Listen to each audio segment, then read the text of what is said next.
السلام علیکم ناظرین، میں ہوں زرشاد خان آپ کی خدمت میں حاضر ہوں۔ اس وقت میرے ساتھ شفیع جان صاحب موجود ہیں، ان سے جانتے ہیں کہ پریس کانفرنس کا بنیادی مقصد کیا تھا۔ سر بتائیے۔ بنیادی طور پہ جو پریس کانفرنس تھی وہ پاکستان تحریک انصاف کا اور خیبر پختونخوا کی گورنمنٹ کا جو موقف ہے 27ویں ترمیم کے بارے میں، وہ دنیا کے سامنے اور پاکستان کی عوام کے سامنے اور پاکستان کے نوجوانوں کے سامنے رکھنا تھا۔ اس پہ جو ہمارے تحفظات تھے، ہم نے بڑا کلیئرلی اس پہ بات کی۔ اس غیر آئینی اور غیر قانونی جو ترمیم ہو رہی ہے، پاکستان میں جمہوریت کا جو گلا گونڈا جا رہا ہے، جو سول سپریمیسی کو دبایا جا رہا ہے، ہم نے بڑی ڈیٹیل بات کی، اور پاکستان تحریک انصاف ہر قسم کے غیر آئینی اور غیر قانونی اقدامات اور ترامیم کی بھرپور مذمت کرے گی۔ اچھا سر، یہ جو 12 نومبر کو جرگا جا رہا ہے، یہ کس حوالے سے یہ ہوگا بہت اور یہ بڑا کس حد یہ تک بہت کامیاب بڑا ہوگا؟ پازیٹیو سائن ہے اس صوبے میں امن کے حوالے سے، کیونکہ ہمیں جو سب سے بڑا چیلنج درپیش ہے اس وقت صوبے میں، وہ امن و امان کی صورتحال ہے۔ اس کے لیے سی ایم صاحب نے ایک بہت بڑا پازیٹیو قدم لیا، اور بہت بڑا پازیٹیو سائن ہے کہ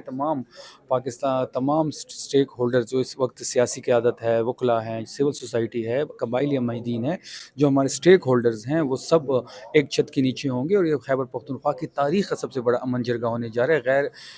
اس میں جو یہ قانونی اور آئینی تقاضوں کو پورے کرتے ہوئے ہم کر رہے ہیں، اس میں ایک ٹیو آر سیٹ ہوں گے، اس میں لوگ اپنے ان پٹ دیں گے، تجاویز دیں گے، اس کی روشنی میں ایک ٹیو آر سیٹ کر کے ہم سی ایم صاحب کو رپورٹ ہینڈ اوور کریں گے، اور وہ اسٹیک ہولڈر سے بات کریں گے۔ اچھا سر، یہ جو سی ایم صاحب کا جو بیان تھا سیکورٹی فورسز کے حوالے سے، ان پر ان کا مقدمہ درج ہو گیا ہے، کیا کہیں گے سر ایز اے دیکھیے، جو موجود مقدمات صوصیہ؟ درج ہو رہے ہیں اس کے لیے بیانات کا ہونا ضروری نہیں ہے،